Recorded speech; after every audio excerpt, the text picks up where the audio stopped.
2, 3, broadcasting, something.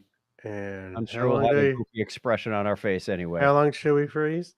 I'm done. I'm good. My face is getting frozen. I'm gonna do that the whole show. I'm gonna do that the whole show. Okay, well. Hey, show some reverence. That's a nice look. I look like Sam the Eagle from the Muppets. I am not part of this show. Yeah. But it's a great American show, no matter. Got a great, the crawler message on the bottom is practically centered. I thought that was awesome timing. The topic is Trek already shared this. What? Oh, were you? No, I didn't share it as. But was your profile? Maybe that's an automatic thing. I don't know. There, I just shared it again. I shared the other. Whatever. Don't try figuring out Facebook. As soon as you do, they'll change it again. Man, Facebook's stupid. Maybe it's not Facebook. Oh no. I had the video in full screen. I hit the X. It won't close. I'm like, on the top left-hand corner. Try the escape key. I did. It will not. Did you try turning it off and on again? I'll do that right now. Hold on a second. Okay. And we'll start the show without you. Right.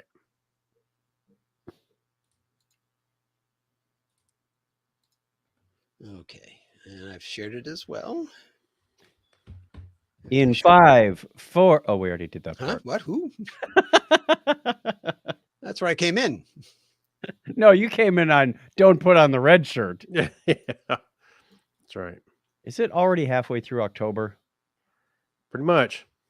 Oh, man. So what did we put down for? Oh, there we go. Okay.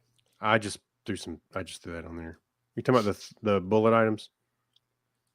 Yeah. Because lots of space. Let's see. Let's see. There we go. Lots of space in this peanut hamper. Yes, right. I swear that name makes me giggle every time I hear it. All right, save it for the show. Yeah. Oh, wait, we are on the show. We haven't hit record yet. Okay, then let's hit record in 5, 4, 3, 2. This is The Topic is Trek, episode 125 for Friday, October 14th, 2022. Coming up in this episode, space. I need that echo. Space. Lots of space. And peanut hamper as well. All that and more right now on The Topic is Trek. Knick-Knack, Paddy-whack, Chronogami home.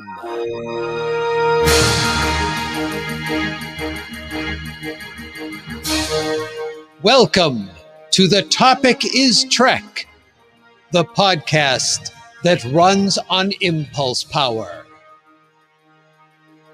Join us for a journey where no show has gone before. If it has to do with Star Trek, there's a good chance we'll talk about it sooner or later, because on this show, the topic is Trek. Engage already. Okay, orchestra, you can go home. No, don't go home because you got to play the outro at the end. So just hang around there and back, and there's a spread over there on the table. Smoke them if you got them. Yeah, right. They're musicians, I'm sure they will. Anyway, hello. My name is Clinton. I am one of your co-hosts here on The Topic is Trek. But to be a co-host, I have to have other hosts. And so beaming in to join me from parts unknown with the new hip catchphrase that all the kids will be talking about tomorrow around the water cooler, because that's what kids love to do. They love to hang around the water cooler. Yeah, is Mr. Craig Stepp. Give a hoot, don't pollute. I like the message. It's very good, but very dated. Not what we're looking for. Not quite what we're looking for. Oh well. And if Knicknac would take a bite out of crime next week, I'm going to be very only you can prevent forest fires. That's right. That's right. And also beaming in to join us is Mr. Chuck Tomasi. Hey, everybody. Good to be back. Great to have you guys here. Anything exciting been up over the last couple of weeks? Non-Trek related, of course. Anything fun happened? Any trips? Any other falls of any kind? Coming up, nothing, no No. damaging falls. Actually, I'm surprised how much the weather changed almost on the clock when fall came, on the 22nd. Comes of in like a September. lion. Pretty Yeah. much. It was like bam, it changed. It was actually like bam. It was like one of those comic book things, those little bursts, and it said bam, and Yeah. suddenly it was fall. I was thinking more like emerald or something like that. Bam. Oh. Yeah, wasn't that his thing? Yeah. That was his thing. It might still be his thing. I don't know. Yeah. Is he still a thing? I guarantee. Oh, that's another guy. Oh, that's That's- next week. That's Paul Prudhomme, right? Wasn't that Paul? Justin Wilson, the Cajun Wow. cook. Oh, okay. Yeah. Yeah. That's, yeah. I mean, Good job, ooh, Greg. boy. All right. Well, we could talk about cooking all night. I could talk about setting the microwave to 3 minutes on high, but we really should get toast down. Yeah, we should. Let's talk about overcooking your popcorn in the microwave. Or have a reheating recipe- fish at the office. Well, Recipe that's for ice cubes. always That's good. right. And we are going to talk about cooking all night, apparently. But no, I think we need to get to the show because we're going to talk about a lot of things in Subspace Chatter, subject to approval, of course. And then we're going to talk about the latest 2 episodes of Star Trek Lower Decks, and then it's time for a Warp Speed Roundtable. So let's get started. And as we always start this section, we ask for the approval of Charlie X by me saying, "Okay, Charlie, are we all set for Subspace Chatter?" Unable to comply. Ooh, Oh, good. He's offline at the moment. yeah. Excellent. You don't need all that subspace chatter. And he got back Hey, online. He rebooted his Say when router, I guess. Charlie's offline, the cats will play, or something like that. But sadly, he's back. Boo. I've got something in mind for maybe next episode that may make Charlie a little worried. So we'll Oh, see really? what- yeah, we'll see Oh, what happens my. there. Indeed. All right. We'll be getting to that a bit later as well. Let's start off with an article from Craig. All right. Well, the crew of the USS Cerritos is offering you, yes, you, a chance to join Starfleet by visiting the Replicate Yourself website. You can create an avatar in the Star Trek Lower Decks animation style. Rumor has it that joining the crew of the USS Cerritos is an honor and would impress even Kalis, or however you wanna say Kailash. it. Yeah, I forget Kailash. how you pronounce Kalis the Unforgettable. Oh, I'm sorry. You got to say it like you have marbles in your mouth. Kailash. So visit the website now. Yeah. And we have a link to the show notes in episode 125 over at thetopicistrek.com. All right. So we We all 3 of us did one we did. with the And- color uniforms we wear in person. So that's kind of creepy. Actually, go look at the show notes for this episode and you'll see our picture. I'm going to do something with it tomorrow. All Or right, so what- you can check us out, but go to the link that you'll find over on our website, and you can make your own, and you can share that with us as well. We'd love to see that. Or what you wish you looked like if you were on the Cerritos. That's right. Because All right, they Chuck. have like different skin textures and Yeah. facial features, and you can really go nuts. And you get accessories. You're holding an accessory, although it's weird with the Oh, yeah. accessory you're holding in your hand is kind of like, if you remember color forms, Yes. where you would just lay things on top of. And so no matter what you are Oh, holding, yeah. whether it's a rifle or a bottle or a tricorder, whatever it is you're holding, the hand is not correctly I noticed. set up to handle all those variants. It's just kind of odd seeming. All right, Chuck, why don't you give us the next story? Sure. As part of a wide-ranging The Hollywood Reporter interview with Lower Decks creator Mike McMahon, he was asked if he had a bucket list of cameos he would like to make happen. He named a few Star Trek actors. I got to slow down. I can talk better that way. He named a few Star Trek actors he would like to work with, including TOS's George Takei and TNG's Brent Spiner, LeVar Burton, and Gates McFadden. But he also pointed to a series that hasn't seen that much attention yet on the reference-rich animated comedy. I'm a huge fan of Star Trek Enterprise, and I would love to work with as much of that cast as possible. I've been trying to figure out a respectful, cool, funny, surprising way to celebrate that show with Lower Decks. And, we've had 30 episodes. We haven't gotten there yet. But sure, be sure to check out the whole article to hear McMahon respond to the reaction to that controversial Brad Boimler censored shot. Yeah, there's one that'll go down in history. Oh, please do. Mhm. Yeah. As well as his involvement with the Lower Decks Strange New Worlds crossover episode and more. You can, of course, find the link into the article. Wow, I think I had a skip in the record there for a second. Zip. In the show notes for episode 125. Thank you, over Max at Headroom. The topic is Trek.com.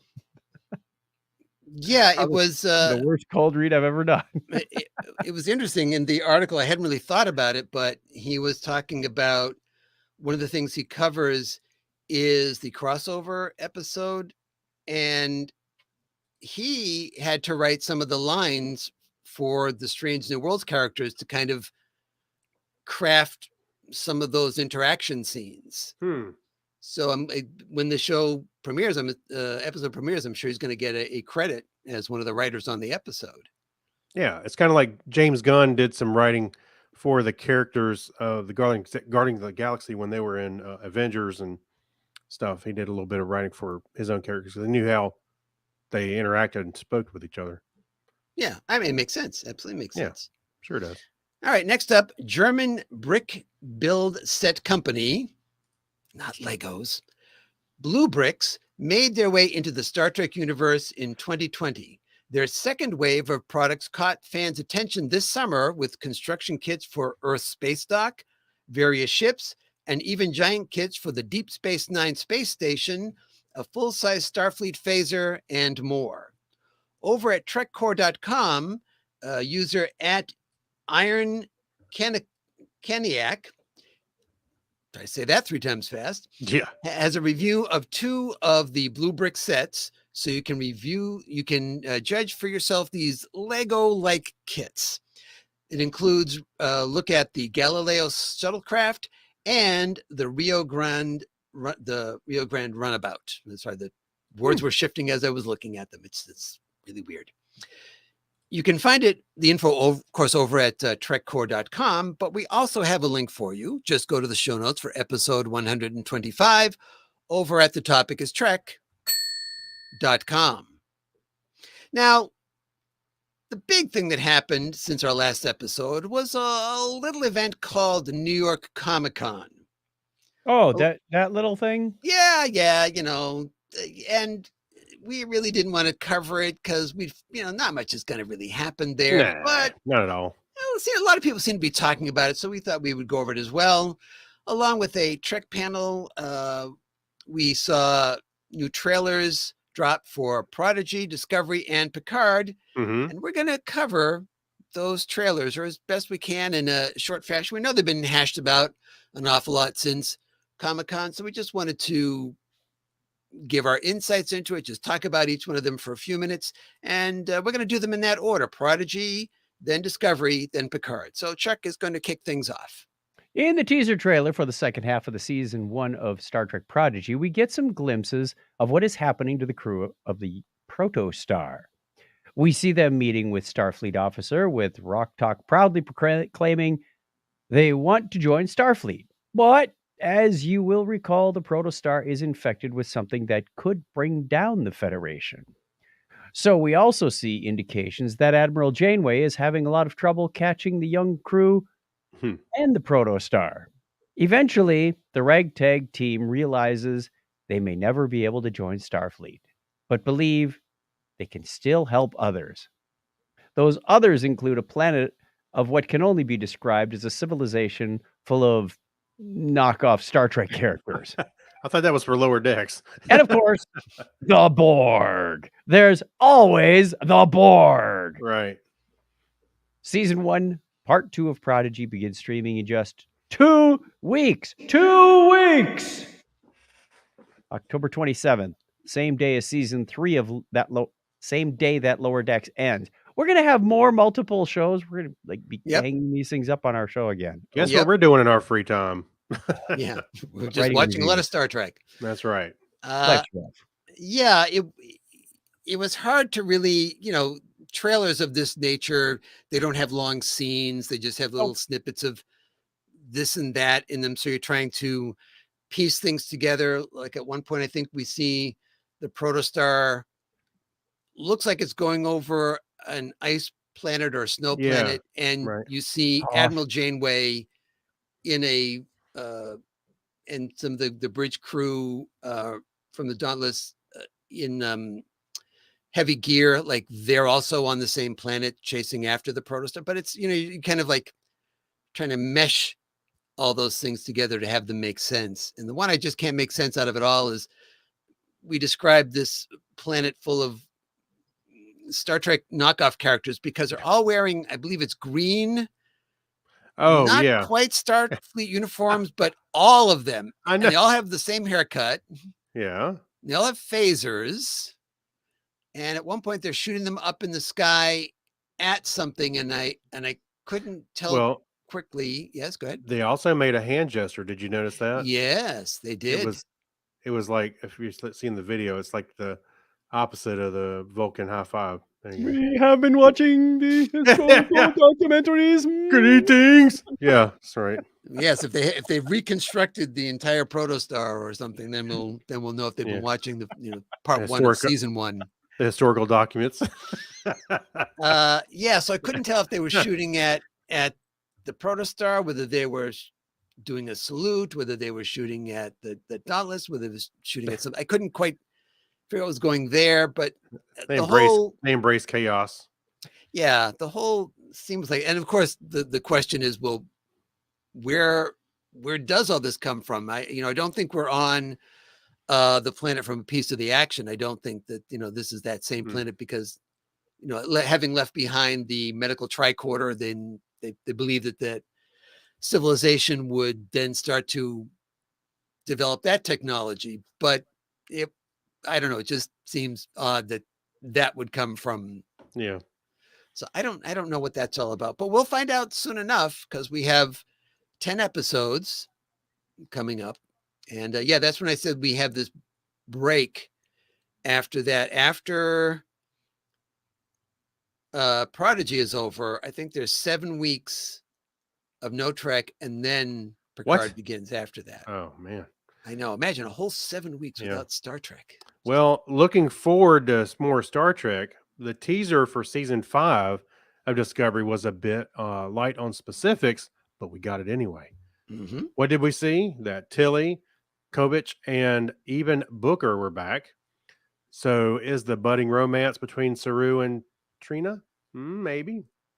Also, other than that, there was plenty of running and even more explosions. and the same fire ports on the bridge. No. Oh, those sparks. They were sparking. But Burnham sums it up best by saying, never a dull moment when she's seems to be on the hole or something like that, which seems in line with what the producers are saying about the season that we will get, but we didn't get a premiere date, so we don't really show or know exactly when it's coming. Now, I did read myself that they were shooting for making this a little more of an adventure, a little more, I guess, lighter and more fun is what they said. So I think they're actually, it's almost like a treasure hunt is what they're on to try and move the story along this year. So, well, it's weird because we've obviously covered every episode of Discovery since it's premiered, and we always have that beginning of the season. It looks like it's going to be going one way, and then by episode 3, it's starting to bog down a bit, or not go in that direction that we were all assuming it was going to go in, not like in a surprise twist kind of way, just it kind of goes off somewhere. I'm hoping that this season, again, I don't hate the show, but I'm hoping that this season they're able to keep a focus, momentum to just keep moving forward and have each episode be a thing that you say, yeah, that was important to have that episode in Yeah. here. Right. I feel like go ahead, Chuck. No, I was just agreeing with him. Yeah, I would say I kind of feel like they have a little too many main characters, and there's too much going on, so things are kind of spread out and it doesn't seem cohesive. Well, that's true too. I mean, we have the entire bridge crew, plus we have an expanded cast of additional characters. You know, Book, we mentioned, Kovic, yada yada yada. yeah, Kovic But- and the president of. Like, yeah, right. Well, look at TOS. They had a large set of characters, but they focused on the main three. But you'd have episodes that focused on one character at a time, or maybe two, or it's kind of narrowed from time to time. So you got to know people a little bit more rather than, I don't know. They've had a little bit of that, but not. No. Yep. All right, and then there was the Picard trailer. Yes. And as they say, that was a lot to unpack. So I don't have specific breakdown of this because it is so much of everything going on in this trailer. Of course, we, like all trailers, you don't know what is kind of intercut with something else and where are things happening. I'm not even gonna try with this one. There was just so much random stuff. It's like, oh, be sure to show Geordi. Be sure to show Worf. Be sure. Like, Well, yeah. we get to the, we'll get to the surprise. Well, we might as well get to the surprises first, so we don't slip. We get to what we kind of believe is the end of the trailer, Mm-hmm.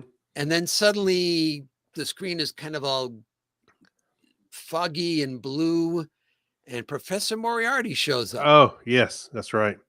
And same actor. Same actor. Yeah, same actor. Same actor from The Nanny is back again. The nanny. Yeah. Daniel Davis, isn't it? Daniel Davis, yes. Who was interesting because he does cameos, and I don't mean like he guest stars, because does that service cameo. And so one of the Star Trek fans had him, and he usually does stuff as the butler from The Nanny, because that's where people know him the best from. Right. But they had him do something as Moriarty, talking about, he wasn't giving away secrets of the show, but just kind of like talking about the fact that, kind of been kept in a box on Picard's desk for Through the crash of the Enterprise D, somebody actually salvaged them. Apparently. Well, I figured that there must have been a salvage crew that came along and got. I mean, if they're functioning technology on the ship, you probably want to have somebody come along and clean it up. Moriarty's back. Yeah, I totally pissed. Actually almost forgot about that scene with Barkley had the cube at the end, and and I was like, oh yeah, oh my gosh, I always forgot. I had to go watch that episode again. No, I remembered it. It was. Like, I forgot about that specific part. And then you figure, okay, now the trailer is over, and then we have Laura show up. Yeah, that's right. It looks like an old. He looks like an aging Fritz Minor. Yeah, Laura put on a few COVID pounds. Well, he's very sympathetic to what was happening with Data. He says, well, I don't want to make him feel bad. So okay, I can't use Guinan's excuse. Come on. Yeah. I'm curious to see how they play that out, because that could be really interesting. Because then you look at it this way: you got Lore, then you got Moriarty, and they aren't and the crystal entity shows up, because we have the crystal entity is off fighting the Borg. Yeah, no, we had, because the main enemy is Vatic. Yeah, then we got Vatic, who doesn't have a history that we're aware of. I mean, there's got to be something there, but I was trying to think of if there was what was that? I was thinking there was the third.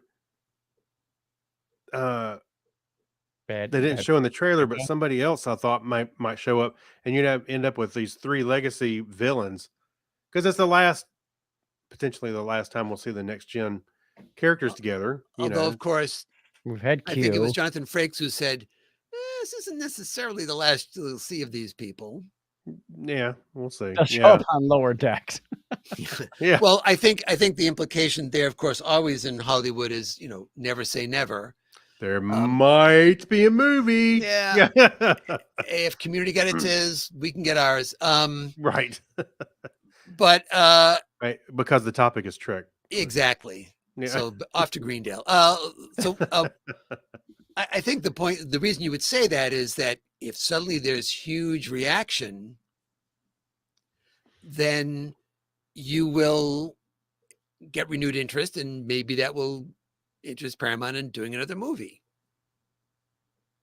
Well, right? I want to see where this show goes, because before I start wishing for another next gen movie. I mean, I'd love to see something like that. I want to see what they're planning on.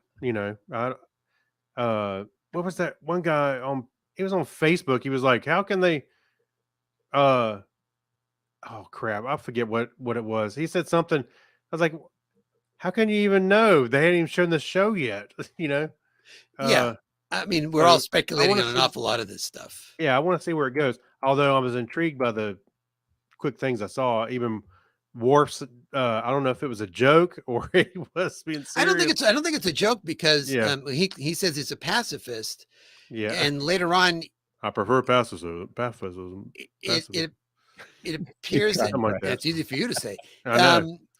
It appears that he's commenting about Raffi, saying, "I used to be like her, full of rage." So, which is very odd, because I'm thinking, oh, it's like Rutherford's story all of a sudden. Yeah, right. But yeah, so I don't think it was a joke. I think that I love Riker's reaction to it, though. Oh, well, great, we're all going to die. But speaking of that part of it, we've had one of the showrunners, Terry Matalas, saying safety is not guaranteed for any of these people. Here's what I'm sorry. Here's what I apologize. I didn't mean to interrupt you. No, go ahead. That was Okay. it. Just like somebody may die. All right. So this is what I was thinking of. All right. So you got Lore, you got Moriarty. What about well, you got to do Stella, something that's part of Stella, our from Tasha, Tasha, the Romulan version of Tasha. Mhm. So one guy, this is what one guy said. I think this is a huge missed opportunity. I was like, how do you know? The show isn't even out yet. That might be the third villain, but along with Vinnick. Well, yeah, legacy speculation is, it's like opinions. Everybody's got one or two or three. Right. But I have to laugh, because when I was gathering articles up, I read two articles. One where, and we actually mentioned in the show here, is that when the Hollywood Reporter asked Mike McMahon, who would you like to work with? And he's throwing out names. And of course, that's what he talks about the Enterprise crew. But he also says, like George Takei. Well, clearly he had already done that. He did it in this episode. Right. So by the time that interview was done, that was like 6 months ago. He had done that. So, okay, that's a red herring thrown in there. Yeah. And an article that was in reference to, I think it was 2 episodes ago of Lower Decks. They said, "Oh, Lower Decks misses great opportunity. They could have done something, and they didn't bother because they don't care. They could have set up Section 31." I'm going, if you just waited, right? Yeah, that's why you can't speculate too much about this stuff. I know. The trailers are what the trailers are. Yeah. But we do see things. We see that we see the La Serena is at least there in Free Cloud, parked someplace, which I think is where Raffi is on Free Cloud. She's talked. The actress talked about investigating the underbelly of the Federation, and Free Cloud seems to be a pretty good place to do that. Of course, Free Cloud is also where her son is or was. So I don't know whether that's going to get. Who we haven't seen but once. Right.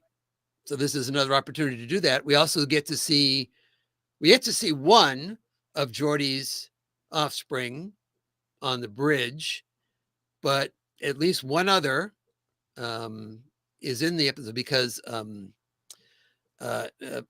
Micah is one of Geordi's daughters as well on the show. So we get to see some of that in the. I thought we got a glimpse of both of them. I don't think we got to see her in that. because I think it was the other. One's on the bridge, right. and one's in the back end of the Enterprise. It's caught in the transporter buffer. Yeah. Oh, okay. No. Ooh. Here's this Dyson sphere. They landed on it, but Yeah. Anyway, when I saw that comment about Sela, the Tashiar's offspring, I was like, oh, well, that would be the 3 legacy villains, and then I thought maybe there's some kind of conspiracy. I don't know. I was just thinking out loud, but I thought that would be kind of interesting because then since it's their last outing, throw everything at them, and the pack lids. And the pack. Yeah, get them out too. We are in the sequel. Yes, okay. Yeah. Weird, stupid movie. You are not the Picard. Yeah, that's right. All right. Well, that just about wraps Got my SAG card. just shows up a card that's like sagging in the middle. That's right. That's right. All right, and no news out of Vulcan, Alberta, Canada. Wait, not true. Oh my goodness. Wait, well, there okay. are some news. Hot off the presses. Hot off the presses, I tell you. We've got news from Vulcan, Alberta, Canada. Yeah, so there's 3 items. All right. The first one is County Council approves purchase of wireless bulk water controller. Hooray! They've been very busy this week. County Council makes changes to the dog control bylaws. Are they? I know, Eric, this is just like amazing. But... Yeah. And then there's a giant Cheeto statue that appears in rural Alberta. And you go click the link and go look at it. That's right. That's right, Eric's. Go look at that thing. Even the fingers have orange on them, like they're holding the Cheeto. There's 2 kids standing on the side of the road going, it looks kind of dirty and obscene. Doesn't seem like a downgrade from the monoliths that used to show up places. Yeah. Well, I think the Egyptians, at least the aliens that deposit this at least have some artistic ability. Instead of a big block. Centuries from now, people are going to dig that up and go, what the? Yeah. We've got a comment here from listener Diane. Yeah. So the Picard plot is about a group of supervillains coming together to foil the good guys. Does that mean there will be an exploding shark and hard to get rid of the? No, this is not going to be Batman. Batman the movie. Batman running Meanwhile, around in the Hall of Injustice, when everybody's running around. When everybody's trying to Batman movie. When everybody's trying to avoid a warp core breach and they're running around the background, there's Batman. Some days you just can't get rid of a warp core. Yeah.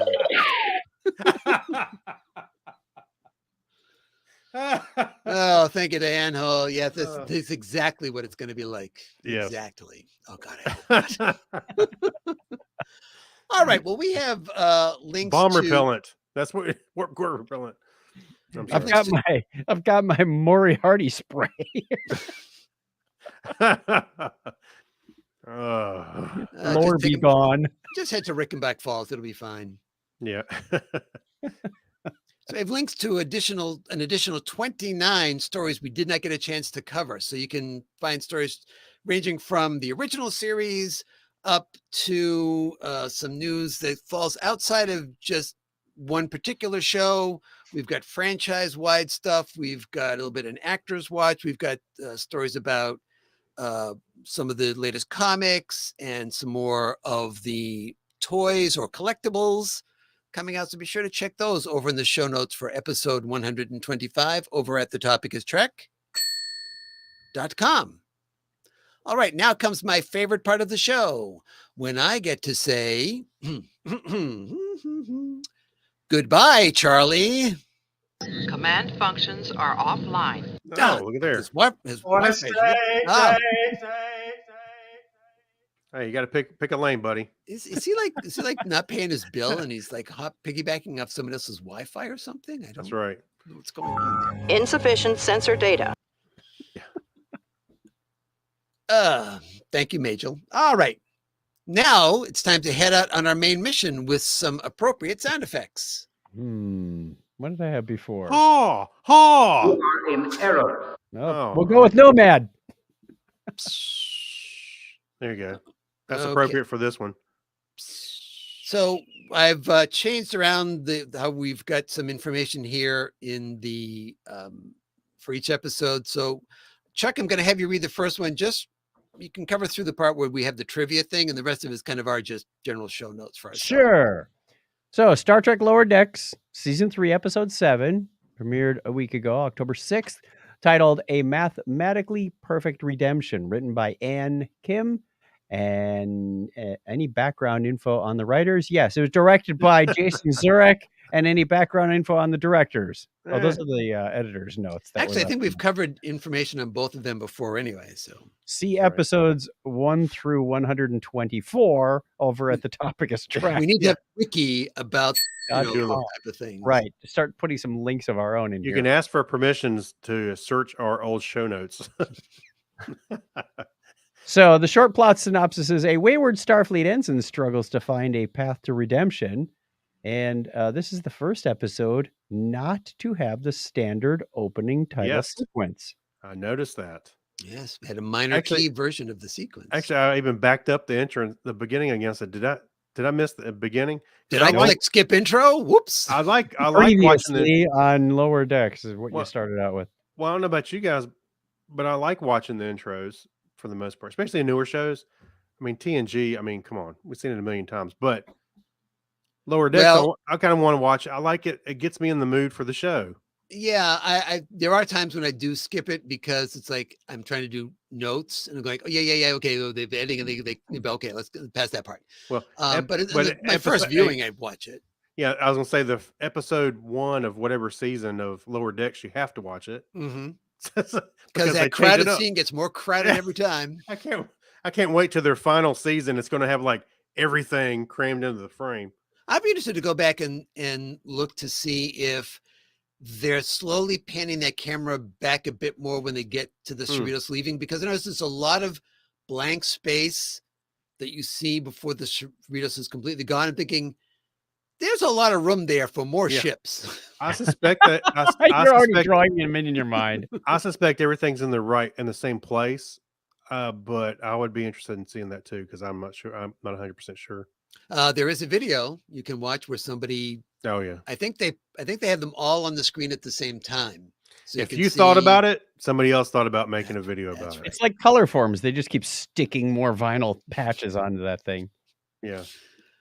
All right. The wayward Starfleet ensign we are referring to here is, of course, Peanut Hamper. The Exocomp. The Exocomp.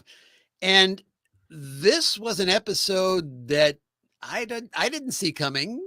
I know that this may be the episode that Tawny Newsom was referring to when she said there was one episode this season that focused on a really minor character, and it's all about that character. I'm guessing it was this one because we barely see the crew of the Cerritos in this episode. I think Rutherford has a line and it's in the flashback portion. Yeah, towards the end you see him, but yeah. See Captain Freeman a couple of times, and a couple of other characters. Yeah. Well, it's interesting. You see Shax, Tandy, and at the end of the episode, Peanut Hamper. Well, at the beginning of the episode, Peanut Hamper has seen the explosion on the Packlet ship, which, of course, that's where Shax died and Rutherford was injured. And so by the way, you can hear him yell in the distance. That's right. And apparently in space, you can't hear Shax yell. But she even comments, "Oh, he died." He beams in. She's looking. Well, it's looking right at him, and doesn't even comment about how are you still here? You died. No. Even Rutherford started wondering about that when he saw him again.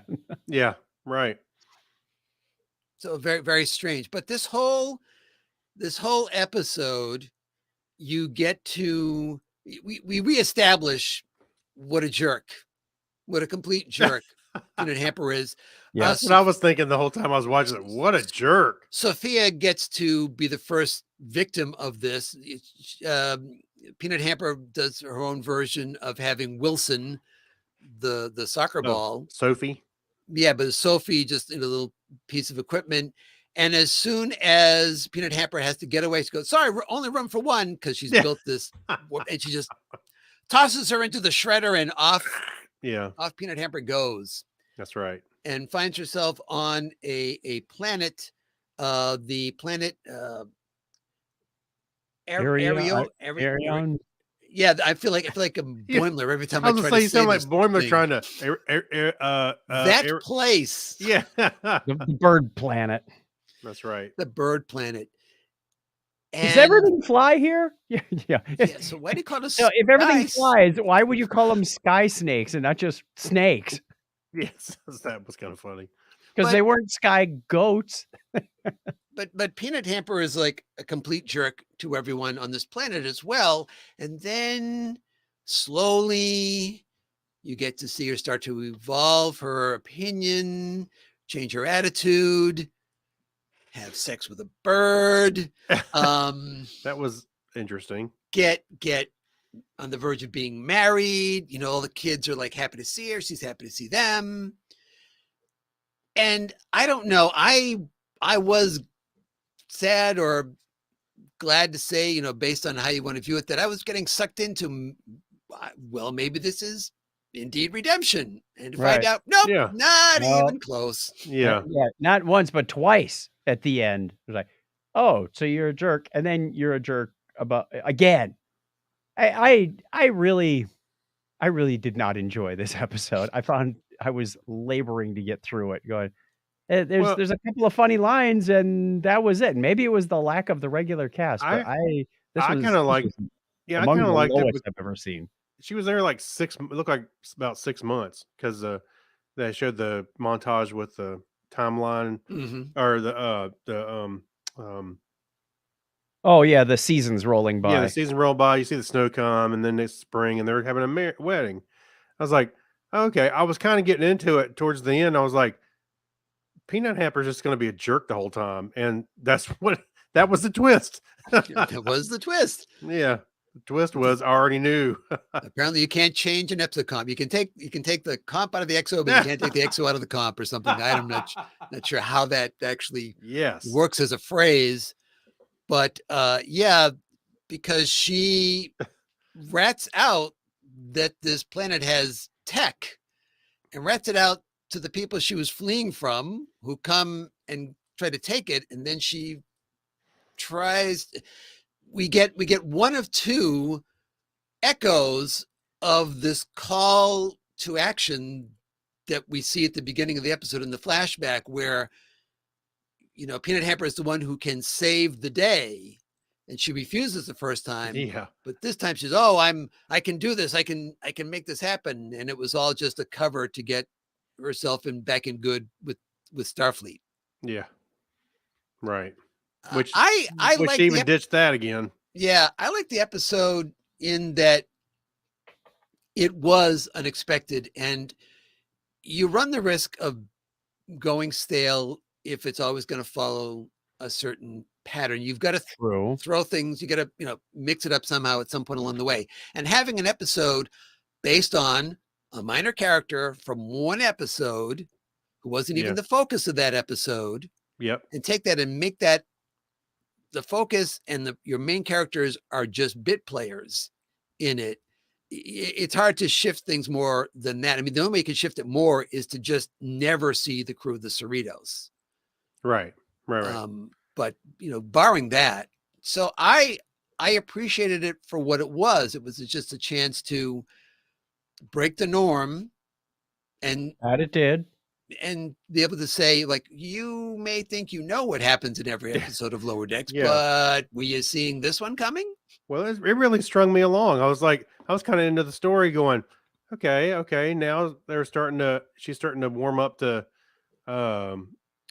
this race. Oh, I didn't see the romance, I saw the romance coming, and I didn't see their interaction coming right at first, but it's like, okay, we're doing that. And then but I liked the whole thing until towards the end. I went, "Oh, I have been strung along for sure, for real." Well, one thing I thought felt a little loose-ended was when we first meet Rauda, the son of Kaltoris. Uh, he has another woman there that Mhm. looks like it's his betrothed or some Yeah, significant person, yeah, and then Peanut Hamper kinda comes in, and you never hear or see from that woman again. I was expecting a scorn from that woman so bad. yeah. Never showed Like, back where up. did that she just kinda disappeared and you never see her again.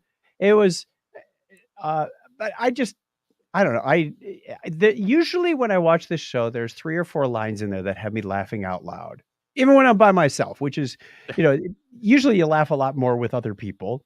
Just kind of a known fact of nature, and to get me to laugh out loud, I'm not even Donna's in the other room, and I'm watching TV, and I'll bust a gut on a couple of lines. There weren't any in this one, and I was really Oh, disappointed. come on! When they went to do the wedding, and he said, "We have come to roost today," No, I didn't. or "This is for the flock." Yeah, I don't know. I thought that was funny. I I We know. didn't. I come laughed. I here laughed to. at. I laughed at Sky Snake. Why do you call it a Sky Snake? Yeah. That's about the only memorable line I have. It was like, Wait, okay, that made everything just here has logical wings. sense. Why Yeah. would it just be a regular snake? Because everything flies. Yeah. Yeah. And we also have 2 Deep Space Nine voices in this episode. Yes. We have J.G. Hertzler, who plays the Drukmani captain on the ship, not sounding quite like him. There are places you can recognize the voice and places where A he's little bit. disguising it pretty well. And Jeffrey Combs back as Agamus. He's been in every Star Trek except for Picard. He hasn't been in Picard Yet that we know Yeah. of. Yeah, well, they might cram him in there too. He's going to play. I wasn't B4. in TOS or the animated series. Yeah, he's going to play B4. Is it your guess that since we're building up this crew of people that are stuck at the Daystrom Institute, that that's going to come back Oh yes, at some point? you know it. You know it. Come on, you know it. Because we've Of got course it 2 is. now. I figure room for that. We'll also have all the other evil ones, including still the CBSI. I was hoping the CBSI had changed to the Paramount logo. You're right. I did look for that one because we recognized it before, but he was Peanut Hamper was talking to the one on the other side instead of Agamus. So I was like, okay, yeah, they're going to do something with this. There's no way they showed us this twice, and we're not Right. going to see it again. I mean, we saw that one coming as soon as we saw where she was, but it was going for a little while. I'm going, well, maybe it's a different room, and all of a sudden the light just comes on in there. Yeah. So Oh, we can do some evil things together. maniacal laugh, maniacal Yeah. laugh. Well, that actually was it. Well, it was the what did it say the wall of mega maniacal AI bots or whatever. I can't remember the whole. What So it is said, but- M5 in there someplace? It's M5 doesn't seem like it would fit into It one of looked those. like a lot of desk side PCs. Okay, that was also. I Oh. thought that was mildly humorous. Was that dialogue in the back? I was like, okay, you shut up now. You're just. Yeah. Yeah, here you go. It was the self-aware mega maniacal computer storage. Yeah. I wasn't talking to you. you know. Come on, Clint. Well, maybe you know this is maybe the back. bins are like the bins you have at the post office. Like they're in the small mail slot bins, and then for like M5, there's the much bigger size bins you have someplace else. Oh no, it's on the other aisle. You wouldn't hear much from M5 except that. Yes, exactly. So Right. could be there. Could be there. All right, it's time. It's time to rate the episode. And what scale are we going to rate it on? What do we Sky got for Snakes. Sky Snakes? I had Sky that one Snakes. written down during the episode. I already knew Yeah. what my rating was going to be. Sky snakes. All right. That's right. Let's see. Let's have Craig go first this time. I am going to give it a 7.5 because it wasn't my favorite episode, but I liked it because it was out of the norm. We had no intro and they were setting it up where it looked like it's going to be a special journey. And of course, I did feel like I was strung along towards when I got to the end, but so I'll give it a 7.5. Okay. I'm going to rate it a little bit lower. I'm going to give it a 7, but pretty much for the same reasons that you gave, that it was a break that you didn't see coming necessarily, but it worked for me in that fact that it was just odd. It was just out of the ordinary. Yeah. And also, I did like the fact that I was, like I said, I was a sucker for it. I thought that we were getting a redemption. I mean, the name of Right. the episode is A Mathematically Perfect Redemption. Mm-hmm. And nope, I was sucked in. I wasn't right. Which actually, a mathematically perfect name came up, and I went, "Oh, that's that should have been the title." All right. And Isn't what that where about they you, got Chip? the name Peanut Hamper from? A mathematically perfect name? I No, guess that's so. what Agamus said at the end. Oh, He okay. said, "Oh, that's a perfectly mathematical name." Anyway, that's not I rate that's it not what Agamus sounds like, by the way. 4 Sky Snakes. 4 Sky 4? Snakes. Just was not Oh, I can't tell if that's your lowest score ever for an episode, but might be. of for Lower Decks. yes, for Lower Decks, yes, it is. Oh, for sure it is. I can look at it, especially season 3. I got them all written down here. Are you listening, listener Diane? I'm sure. Yeah, Craig is taking up the mantle. Send she's email got to Craig to she's get your probably got a- ratings. yeah. She's gonna send us a link to a spreadsheet in a minute. All right. It's time then to move on to our second episode to cover. Do you want to run us through Another? this one, Craig? And again, Sure. just go through the trivia thing. Got it. So season 3, episode 8. This is Crisis Point 2, Paradoxus, written by Ben Rogers, directed by Michael Mullen. Any background? Oh, I'm not supposed to read that again. No, Short.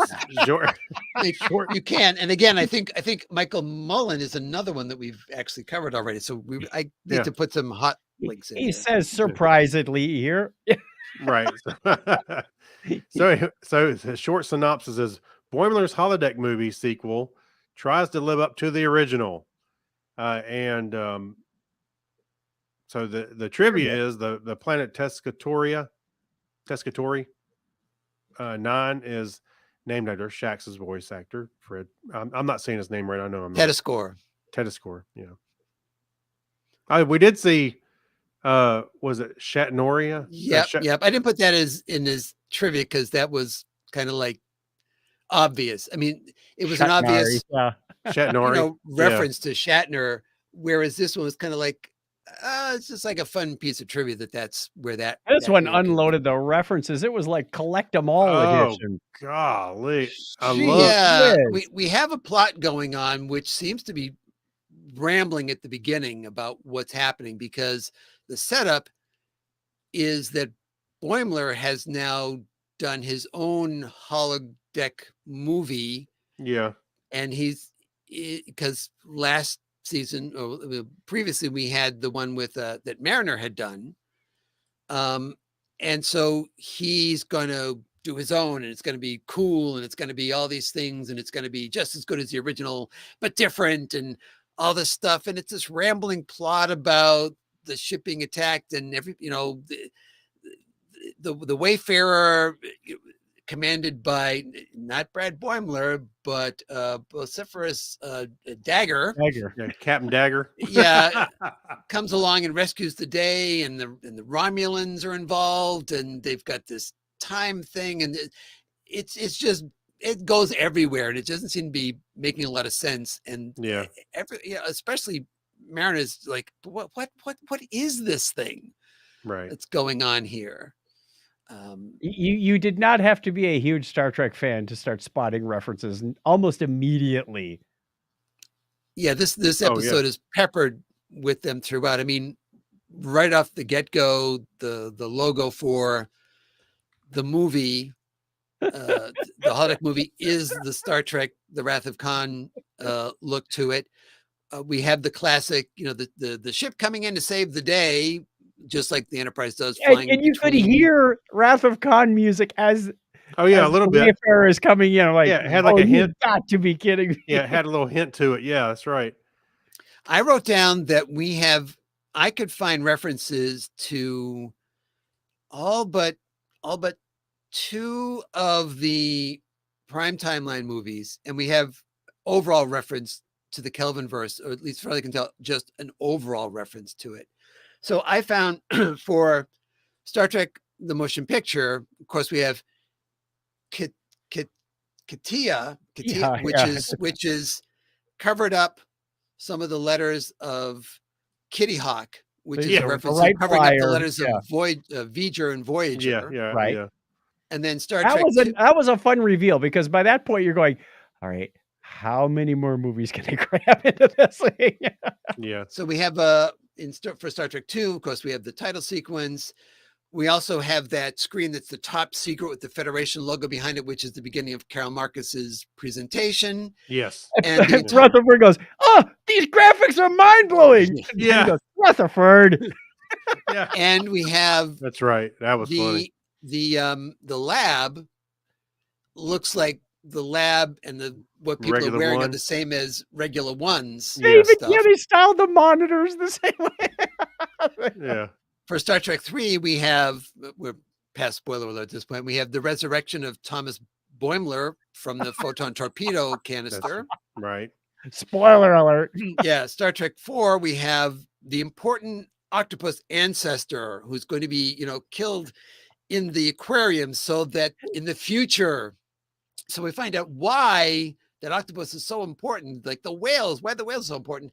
And then we have the punk with a boombox. Because of the great algae crisis. I know. I was looking for that. Which I checked actually with Kirk Thatcher today and made him aware, apparently, of the fact that the punk with the boombox was in this episode. You made him aware of that? Yeah, he said, because I said, you were just, well, your character was just in Lower Decks, unless it was you. And he went, what? No, it wasn't me. What was this? No. So I sent him a screen capture. He says, oh, that's fun, but no, not me. Hey, by the way, speaking of him, he was in, I know this is a side on Marvel's Werewolf by Midnight, which is a special episode of some monster character, your classic monster characters that like the werewolf and they have monster hunters. He was one of the monster hunters. Cool. In that episode. Yeah. He actually did a really good job. Okay, back to your list. Star Trek 5. I just wanted to throw that out there. If you wanted Star Trek, I wanted to throw that out there in case anybody was curious to see him actually acting, doing something besides carrying a boombox. He was production on Star Trek 4. And so he just kind of did that little bit, but yeah, he had some acting gigs.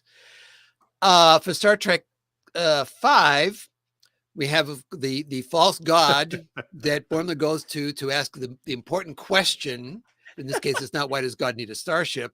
And I love his answers. The purpose of life is a life of purpose. What?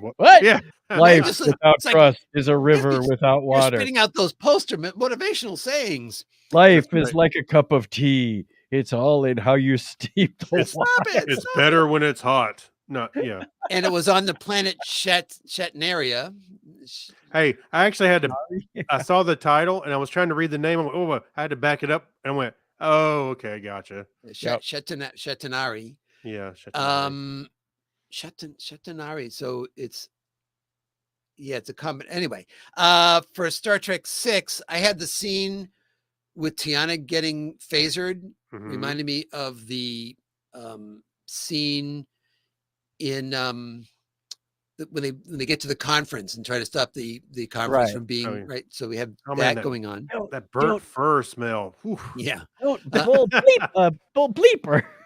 So Star Trek Generations, of course, we have Kirk's house. Yeah. You see the stables, but if you look up in the corner up on the hill, you see the actual house back there. Well, the mailbox said Kirk on it. Right. Yeah. But I mean, that could be his address, but it wouldn't necessarily be a reference to that particular location. Right. And Boimler even mentions the Nexus in the scene. Yes. Then for Star Trek First Contact, we have the plot to go back in time and reshape history and, do all that kind of shenanigans. Well, you know what? I would also add in there, not necessarily First Contact, but with Generations, they had the the Duras sisters, Right, so but we there have were the 3 Romulan sisters. we have the Melponar triplets. Triplets, excuse me. Yes. So that's kind of a nod, I think, to the Duras sisters. And for Star Trek Nemesis, the Romulan bomb that ends up on the ship is designed the same as the movie's Thalon generator. So it has the same look to it. And then for the Kelvin verse, again, overall Kelvin verse, there was the reference to, oh, what are we going to have, a universe where, other younger people are playing our parts? Right. And the gravicycle, which I didn't get a close enough look at to figure out the gravicycle that they're using in that chase sequence, which I couldn't tell if that was kind of. I don't look like the police cop. Yeah, so that would be Kelvin verse as well. Yeah.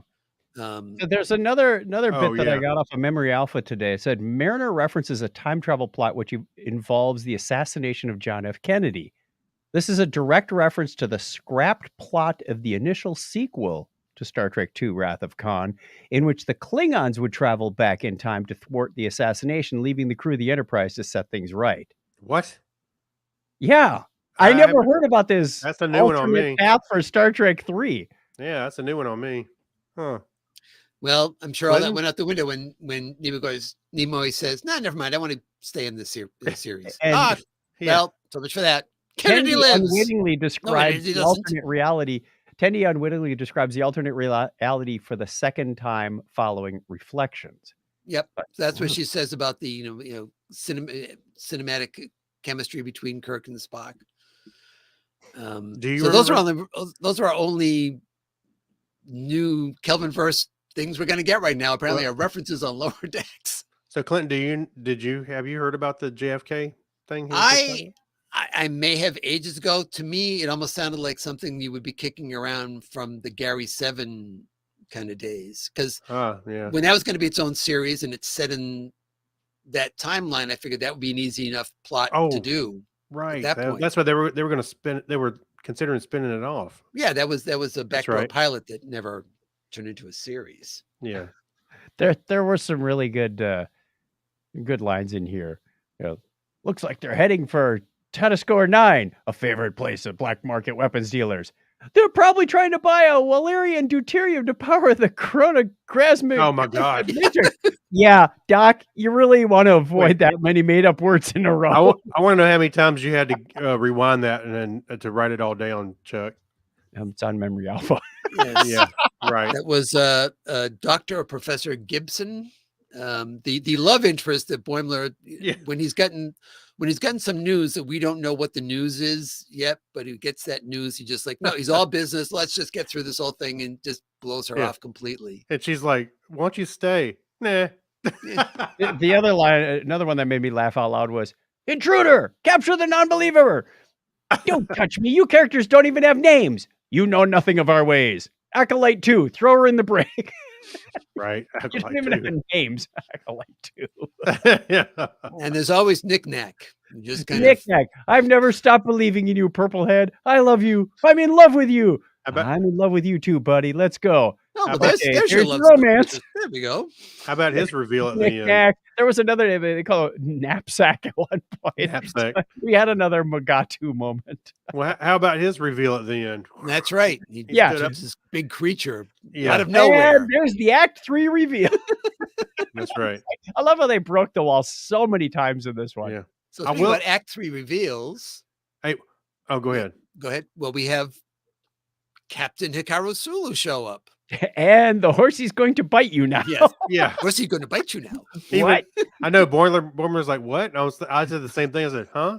And, he's going to wake up. Fred, I've lost many friends, some heroically, some tragically. The randomness of death is merely a reflection of the unexpected joys we find in life.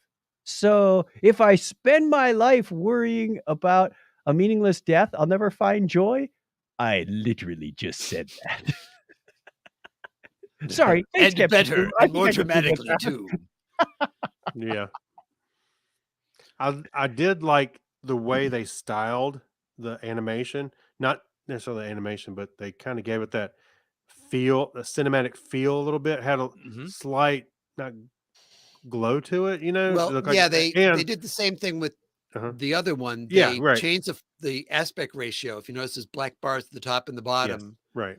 Whenever we're in the movie section of it, they also added grain, and in one spot, if you know what they are, you remember going to the movies before they were digital, and if we wanted to know when the projectionists needed to know when the reel was going to change, there'd be these Yeah. little like white circles that would Yeah. show up. Yeah. That indicates it's about to change. At one point, one of those shows up. Yeah. Right. That's what I was gonna. That's what that was. That's what I was gonna bring up was the grain and the dirt, you know, on the what looked like the film, and then the circle popped up and went, oh my gosh, I'm in a It had like flashback. that little dangling hair at one point. Yeah, probably. Yeah. Uh-huh. I wouldn't This doubt is the it. bad cut where they had to splice it back together again. Yeah, piece of tape. Sound goes wacky for a couple of seconds, then back again. But that was really nicely done. I liked it. We also got Section 31 showing up in this. And that the person who wrote cliffhanger. the article again should have just. I hate waited. cliffhangers. Yeah. Yeah, the cliffhanger. And well, to me, I should have seen that one coming because I thought, what? You know, Thomas Boimler was dead. It just seemed like so out of left field. As soon as they mentioned the cliffhanger, you're like, oh, there's something more coming. Well, there was so much going on in this episode. I actually forgot that he died for a little bit. And I went, oh, yeah, that's right. You know.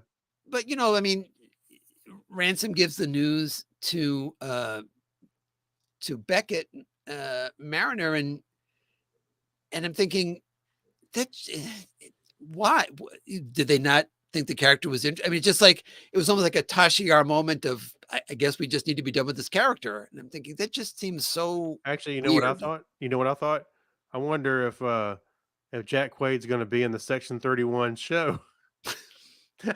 It's going to be going to have a lower deck spin-off of Section 31. Yeah. All the things that went wrong. Although he's not Boimler, he's not as inept. Well, welcome, William. Starfleet now considers you a dead man, just the way we like it. No, but he does have the same type of questions that Brad would have. Like, if we're sick, why do we wear these badges to call attention to ourselves? Wear these badges. You know what we are. You could still be dead. No. I you know what? I like the badge. Yes, right. I could see on Section 31, he's the one that comes into the room to report on something. Like, yeah. Okay, let's well just up until this point. We just listen to him real quick. He'll go away. You know, or something. Yeah, we don't really. We know that Thomas is pretty much a suck up because he was clearly, you know, trying to get himself in good with Riker. Yeah. Mm-hmm. So I don't know I don't know if we'll get more of this story at some point. I'm assuming we will. But Section 31 is not anti-Starfleet unless there's something we don't know about going on here. That's their whole point, is to protect Starfleet. Right. So it'd be interesting to see. I'm assuming by this point we now realize that if it's on lower decks at some point, we're probably going to get back to that again. Yeah. You know, it took us almost 2 seasons to get back to Rutherford's flashback. Yeah, we got there. Just like we mentioned earlier, the megalomaniacal robots. Yeah, right. The computers, they're coming back. Yeah, they're coming back.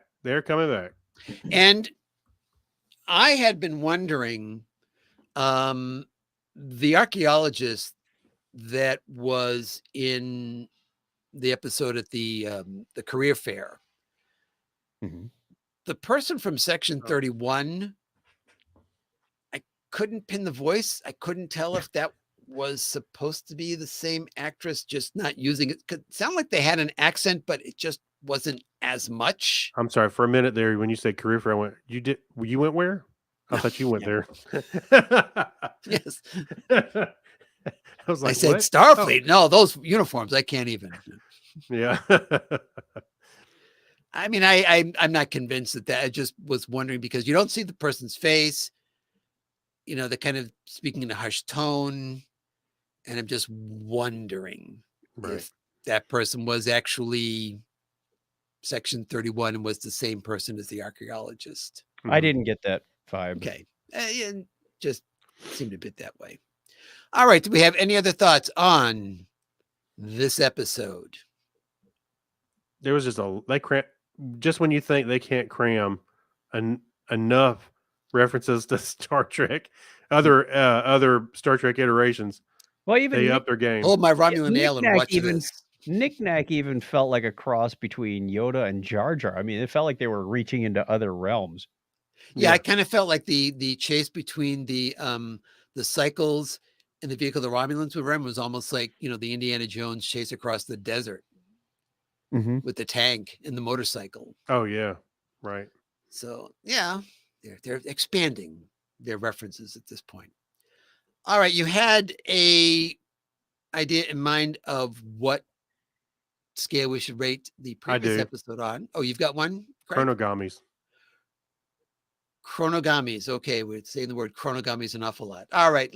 It's like chrono for time, origami. Yeah, we get it. We get it. It's hard to quantify algae. Right. All right, we're going to go in reverse order. So I believe that means we start with Chuck for your ratings. I'm giving this one an 8.0. Lots of laughs. Love the references. The storyline started out a little screwy in places, but eventually it came about, with diverging. Boimler and Mariner are going off in one direction and the rest of the crew. But, when you finally get that news that, Boimler comes back, he's clearly messed up about something. And then you find out why. It's like, okay, that answers that thread. So it was, I thought it was a lot of fun. This is what I was looking forward to, and I found it a refreshing comeback from the last episode. Okay. What about you, Craig? I'm gonna say that I'm giving this one a 9 because I enjoyed it immensely. I actually watched it 3 times because there was just so much. One, there was so much in there, but I really enjoyed it. 3 times? Do you have a job? Well, when I was, it just came out today. I know it did. I did watch 3 a.m. today. So at 5 this morning when I walked the dogs, I sat there and had my coffee. I watched the episode on my phone. Then I watched it at lunch, and I watched it over 3 curbs along the way, but he got the dogs. No, I didn't watch it while I walked the dog. I mean, I already walked. You watched it while you walked the dog. You got to know my routine. I walked the dogs, and I sat in the garage with the door open. And now, don't be silly. While he was walking the dog was watching the episode. So. Right. Ah. All right. I am going to give this. I'm wavering between an 8.5 and a 9 for this one. So I'll split the difference and do an 8.75 just to not have to debate that forever. Right. I liked it an awful lot. I didn't hate the previous episode. So to me, it wasn't coming off and going, oh, thank goodness we're back to a regular episode. I just thought that it was well constructed, that you crammed a lot of these references in there, but you also had some character development. One thing we hadn't mentioned is that we find out that Tendi would like to be a captain someday.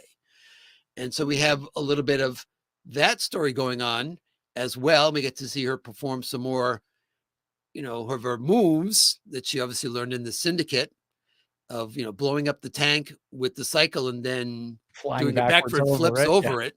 What did Shaq say something about? Remind me never to lend you my speed, my cycle or something. Your grab is like, yeah, remind me never to give you your grab cycle. So a lot going on at the same time in the story itself. So I liked it an awful lot. All right, those are our opinions about these 2 latest episodes of Lower Decks. You may have your own opinions about them. If so, please feel free to leave us a comment over on our Facebook page, facebook.com/The Topic is Trek. We'd love to hear what you thought of either of these episodes. All right, it's time to come back from our main mission with an appropriate sound effect. Black alert. Black alert. I think the cow has left the barn, I think, at that point. You know about this up, shall we? No, Sir Patrick. Stop that. Get back to work over there. All right.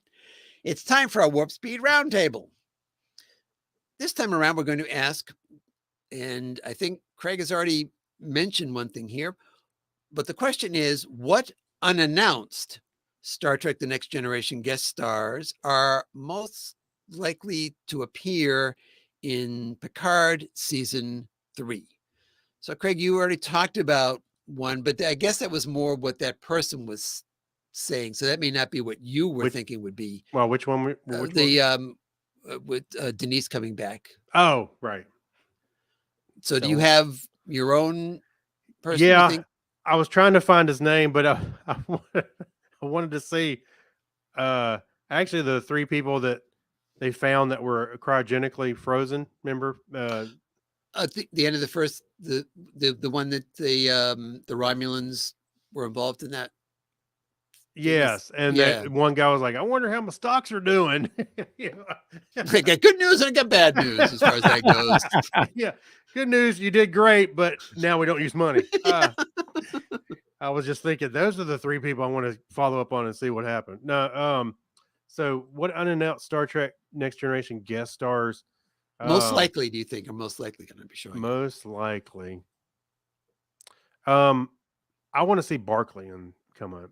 Okay, I think that's a Dwight Schultz for the win. Yeah, that Yeah. would have been my first pick. I got to see Dwight Schultz. I mean, he wasn't like a regular character. He was on there enough, that I want to see what is he doing now. I want to kind of catch up with him. Okay. I'm hot and cold. I'm thinking this is most likely to happen, but I'm going to throw it out there. Just Leia Brahms. Are we going to see Leia Brahms in this episode? I mean, in this, it's Geordie's wife now. Well, in some places that is the case, but it's not canon. So that's in some stories. Is it some fanfic they've been reading? No, I forget where it's appeared, but it has been out there before. So right. So I don't know, but maybe that would be to clarify the whole thing about yes or no as far as that part goes. Yeah, that would be interesting. Okay. What about you, Chuck? Who do you think is most likely to appear that we haven't already? I'm gonna go for the long shot, the 100-to-1 horse in this race. That would be Lieutenant J, as played by Tracy Coco or T.L. Coco. She has been posting several times on the Star Trek Cruise 6 page. Yes, and it's like, she was actually in a lot more things than you remember her. It's like, oh yeah, she was like at the helm and stuff like that. Is that what you're talking about? Yeah. So, hey, she wasn't a major character, but I think it'd be fun just to have a cameo at least in here of her. Okay, so her character had an actual name that was referred to. Lieutenant J, J-A-E, because her hashtag is bring back Lieutenant J. Oh, I got Clinton with that one. Well, if as long as she hasn't changed it back to, hey, we brought back, because then I think there's a whole non-disclosure thing she'd be having a problem with. I have more faith that Dwight Schultz will show up as Reg Barkley, but I got to throw that one out there just from the obscure. What the heck? I'll put a chip on that number. It's odd when you think about this because you have the situation where you're clearly going to have several callback characters that are going to be in this thing. Yep. But I've seen wish lists all over Twitter and so forth about people. It's 10 episodes. You've got to tell a story. Most of the time is going to be spent on the main characters. So you only have so much real estate that you're going to be able to devote to this. So you're going to get a few people, but you're not going to get everybody on your wish list. Interesting. We've got listener Dan is a good one there. Vosh. That would be interesting. Yes. And also she says, this is a side note about some other thing. How about seeing Vic Fontaine show up on Lower Decks? I don't see any reason why that can't happen. Oh, he's a franchise now. I was thinking of Leon Rippey. He was one of the characters that they found cryogenically frozen. Is he the one from Texas? No, he's actually from my hometown, Rock Hill. He's actually from here. I thought it was Leon Rippey, but he talked with a Southern accent. And I thought he was making some reference to Texas and about big and blah blah Oh, blah blah. blah. oh, the character may have been. Yeah. Yes, Yeah. that's what we're talking about. So But yeah, same. the actual actor, Leon Rippey is his name. He was from Rock Hill. And he was in tons of stuff. He was a very big character actor on Yeah, shows. he sure was. Yeah. Yeah, I was watching a video today. Somebody going to all the current buildings that are still there and the locations of the Desilu studios in regards to the Andrew Griffith show. Yes. And they're also big Star Trek fans. So of course, every once in a while they were slipping in. And this is where, this Star Trek thing happened. And you can see this was also in Star Trek. And of course, there's the classic shot of Edith Keeler and Captain Kirk walking past Floyd's barber shop in the City on the Edge of Forever. Clint, Ronnie, keep your brother off the set. What do you mean? He's in one of the episodes. Oh, yeah, Right. Yes. Oh, Captain, would you like to come in and have your hair cut? Yes. Oh, Lieutenant. Oh, Janice. Settle down. Can Settle I down, Pink Floyd. weed your hair for you, Janice? That's right. Settle down, Floyd. All right. Well, that said, it's time to refill the Wow, we dilithium really chamber, please. Straight on that one. Oh, my That's right. goodness. Not as far as we could have gone, but far enough. Oh, you want to go further? No, I don't. Stop. No. I Well, could go all day. You can find me, Clinton, at Comedy Forecast, all one word with the number 4.com. New episode of my musical just came out Yes. 2 days ago when you're listening to this, if you listen on Friday when it comes out. So be sure to check that out. You can also find me on Twitter and Facebook and Instagram.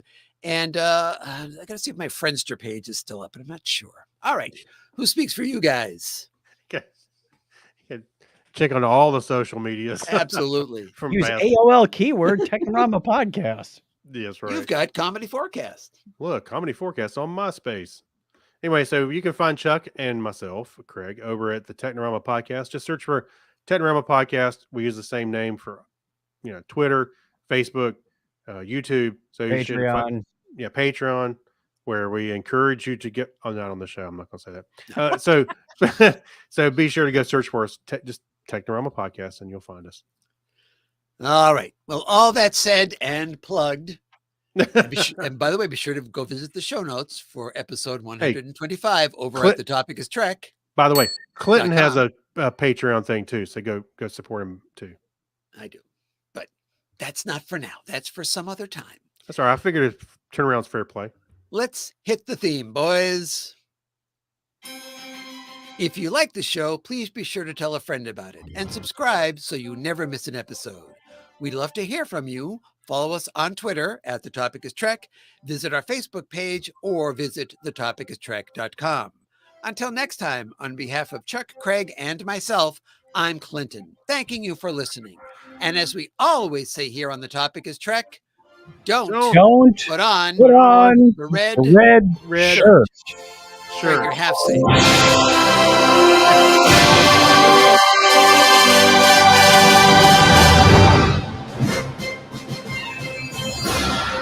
Get it off. Get it off. I'm Knicknac.